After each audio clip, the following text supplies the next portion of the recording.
Welcome back, students of U.S. History. It's the Landman History Flip Classroom here with another video, number 14, titled Shay's Rebellion. This is a continuation of our prior video, 13, titled Articles of Confederation, where we learned about the first government or the first constitution in America. So let's dive in. Remember, kids, to use your cornell notes, right side, good technique, good reading skills, good listening skills, gotta listen really well, good thinking skills, and you come up with those answers, and we really put that brain power to use, all right? Vocabulary, let's start with our vocabulary, as we always do at Flip Classroom here with Landman History. I'm going to pronounce the words for you one time here with you, and I'll say them throughout the video a little bit. Number one, union, really big word here. Union, in this case, will refer to the United States. The United States is a union because the states are now joined together.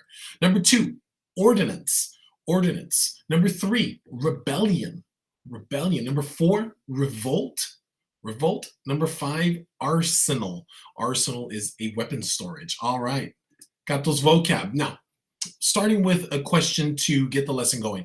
So what is the events of Shay's Rebellion? What are the events of Shay's Rebellion? What happened during these events? And more importantly, what was the effect of those events? What came about? What did the rebellion do that caused changes to the government, the Articles of Confederation government? That's the big question right there. So, looking at a little bit of a rewind here to get your mind right, the Articles of Confederation is the name we give to the first government of America, the first Constitution of America of 1781 to 1787. Now, during this time, remember, the Continental Congress needed to be the central federal national authority for America so that it could lead the group of states during the Revolutionary War and out of the war, of course. So to be united, to be organized, rules and laws, right? Now, as we learned, the Articles of Confederation was set up and it was very weak.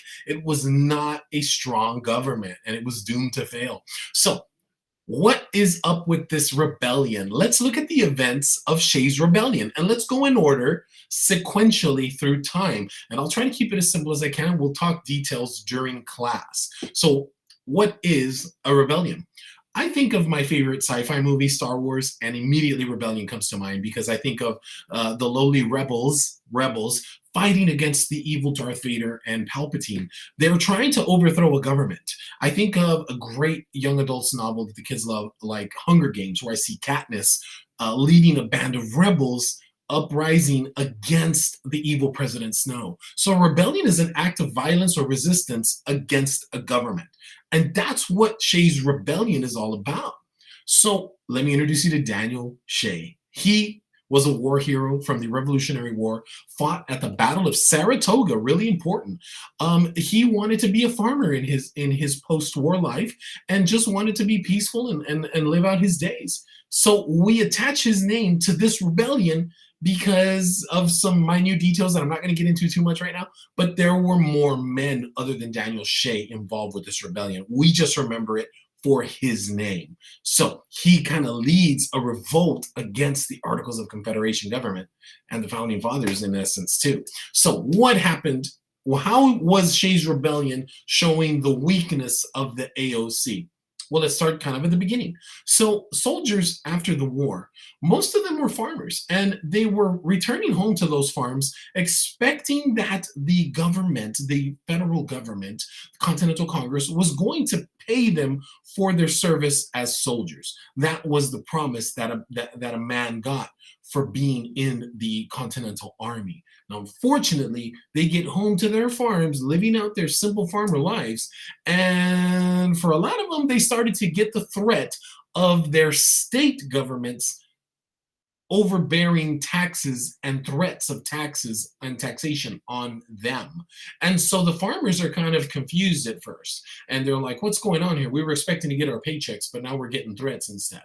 Well, the idea here is that the farmers are going to start to build a sense of injustice, and it's going to lead them to this rebellion that we're going to see that almost takes down government. Now, most of the farmers were expatriates. They were militiamen, and they were simple men. They were farmers. Now, I'm going to focus on the story at an event in Massachusetts. Now, Massachusetts was a really militia-heavy state, so the state government doesn't have any money to pay off their own war debts. So Massachusetts is kind of broke because remember, the federal government is broke too. So neither the state nor the government have money to pay for their debt. So Massachusetts officials start to decide to tax the farmers themselves.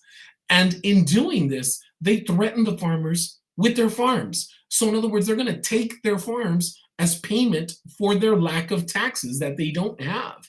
Now that's really crazy considering that the farmers had just fought a war against England because of the cause of taxation. And now the states and the federal government are realizing, oh no, we can't run government without taxes. So the farmers were outraged. They were telling the state officials, how can you expect us to make money if you take our farms from us? And then furthermore, how the heck are you supposed to pay us our paychecks if you're taking our farms and using our own money to pay us? It's a really crazy loop cycle logic that's happening here. So Daniel Shay is one of the main men who leads a revolt against the state of Massachusetts. So what does he do? He rounds up around 1,200 men, and in January of 1787, they lead a charge to a city called Springfield, Massachusetts. In Springfield, there is a weapons storage. It's called an arsenal. And there's weapons in there. Now think about it. Why would these angry injustice farmers, ex-military, ex-militia, I should say, they're going to go grab an arsenal? So the founding fathers and the government are looking at this as an act of violence. Like, you're going to go grab arms to do what with them? Well, to use them, obviously. So they head out to the arsenal at Springfield. Now, waiting for them there was a man named William Shepherd, and he had some militia members on his side that were going to stop the rebellion. Now, the farmers themselves, they really didn't put up much of a fight. They just wanted to protest. They just wanted to have their voices heard. They really didn't lead out to an all-out war or anything. Now, Mr. Shepherd did put down the militia of Daniel Shay. Now, what I mean by put down is he stopped the rebellion. Unfortunately, some shots were fired during this standoff that they had with each other, and a couple of farmers were shot and killed, and many were arrested. Daniel Shay himself was arrested as well. Long story short, Daniel Shay was eventually pardoned and let go, and he lived out the rest of his days. So what became of the rebellion? Well, nothing. It ended right there. But the threat of the rebellion scared the state governments and scared the founding fathers so much that they realized, oh no, we don't even have the power to make an army for ourselves because we can't make a military under this government, and we don't have any way to defend ourselves. So this is bad because, think about it, it's like a mini civil war. It's like Americans turning on their own government at a time when it was very weak. So the founding fathers realized really quick, we can't be weak. We need a government that is going to be strong. And this leads the founding fathers to scrap the Articles and start over again. That'll be our next video. So rest in peace, Articles of Confederation. You were gone too soon and you're too weak to help America grow. We got to thank Daniel Shay. Nail in the coffin, boom, put it in the ground. Now, we've talked a lot about the weaknesses of the Articles of Confederation, but there are a few little successes and positives that are getting lost in some of this discussion. So I want to focus on one particularly. Now, the first that I mentioned last time, the first positive sign of the Articles was that they could sign treaties. The government could make treaties, which they do. They end the war with Britain at the Treaty of Paris in 1783. That's a bonus. No more war with Britain. Yay, right? But here's the big one. The one that really starts to make America grow into what it will be. The Northwest Ordinance of 1787.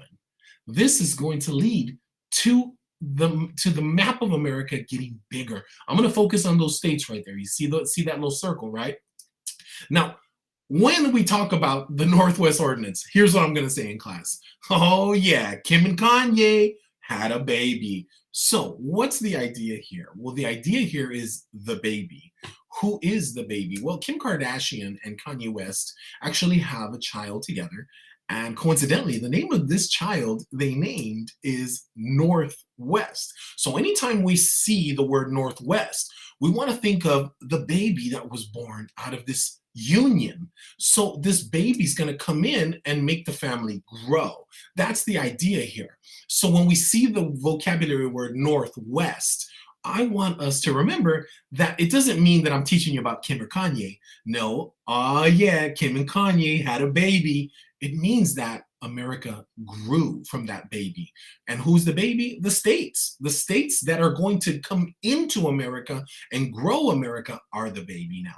Ordinance, by the way, is a simple word that means law. So the Northwest law. Now, looking at this map right here, under this law, states could be added. They could be born like Kim and Kanye added a baby to their family. So adding a state to America makes America grow.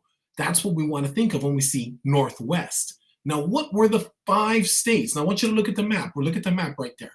Now, do you know those names of those states? You might not, and that's okay. Let's review them really quickly right now. The states in that map are Michigan, Ohio, Illinois, Indiana, and Wisconsin. There's even a little part of Minnesota up at the top added there, but Minnesota won't be added for a few more years. So these 5 states represent the babies being born to make America grow. Ah, yeah, Kim and Kanye had a baby, so states grew out of the Northwest law. So this law admits new states to the Union, but there's some catches. Now, you can't just grow wilderness from nothing. It has to be organized, kind of like government, right? Because government is organized, it's rules, it's safety, not chaos. So looking at adding these states, we have to know, how does a state get born, right? How do we add a state to America? Well, according to this law, these states can be added by governing themselves through 3 criteria. So what's the criteria? Here they are. First criteria to be born a state. The area of land in that section must have at least 60,000 settlers. Settlers are free white men and women, not slaves, not blacks. They wouldn't be counted yet in government. I'm sorry about that. But 60,000 free settlers. That's the first criteria. So an area of land has to have that. Second criteria, protect all civil liberties. So those free settlers have rights, just like you have rights. Those rights must be protected. Who's going to protect those rights? The baby is. Who's the baby? The state. The state must protect those people's rights. Last criteria, and this one's a big one because it's going to be a really big sticking point for a few lessons down the road when we really start to see some problems in America over the biggest issue that the government will face: slavery. Slavery is outlawed. No slavery in these zones, no slavery in these baby states. Michigan, Illinois, Indiana, Wisconsin, Ohio, no slavery. All free states. Yes. So those are the 3 criteria. So let's review Shay's rebellion real quick before we wrap up today. Remember, the federal government could not collect their taxes, so the state governments were now taxing the farmers that had just returned from the war. And Daniel Shay and his farmers, they took up arms to overthrow and get rid of the government that they were unhappy and felt was treating them poorly, which led to the downfall of the AOC. Nail in the coffin. It was over.